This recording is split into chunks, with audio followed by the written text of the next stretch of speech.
guys, welcome back to my channel. My name is Maggie. If you're new here, welcome. And my channel is basically a lifestyle channel that I hope to expand here shortly.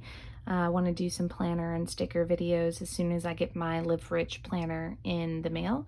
But currently I just do budgeting videos. So what we're going to do today is we're going to do the June Paycheck 1 recap. So if you've watched any of my previous videos, this paycheck bill tracker was for my first paycheck in June, and I went through and budgeted all of them. So we're just going to go over my actual spending for this paycheck.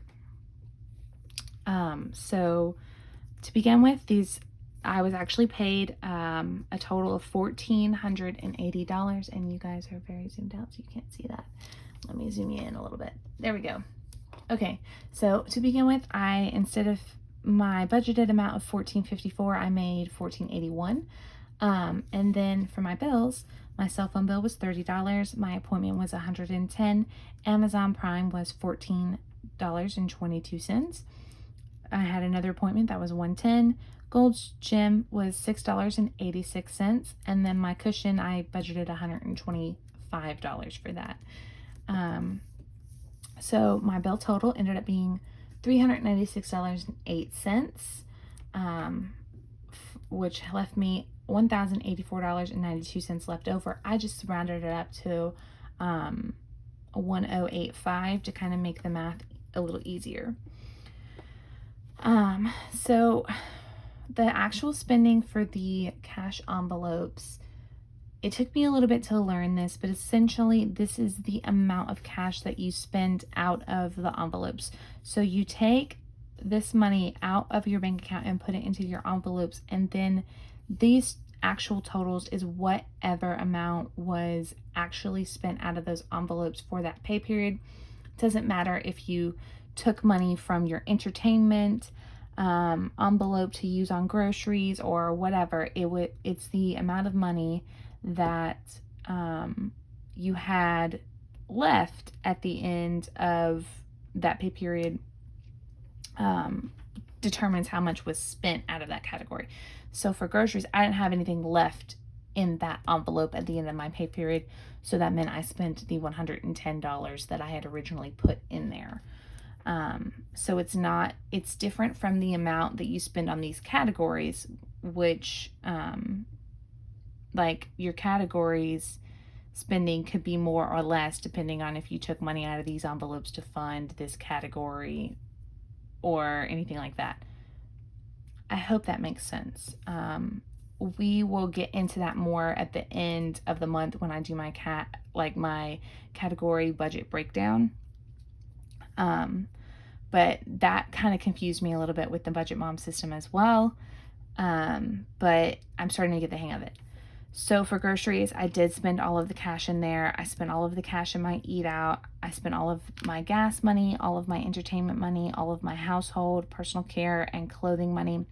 For pet, I only spent $4 for this pay period out of that envelope. So I rolled over $50 for pet envelope into the next paycheck. For miscellaneous, I spent all of the money in that envelope, and blow money, I spent all of the money in that envelope. So that means out of my envelopes, I spent $544 instead of the $594 that I had originally budgeted. And I'm sorry, you guys were over on the corner screen there and weren't centered. Sorry about that. So that means for my budget, I had $541 left over to throw at my sinking funds. And sinking funds I stuffed at the beginning of the paycheck, so that's $255 into those funds.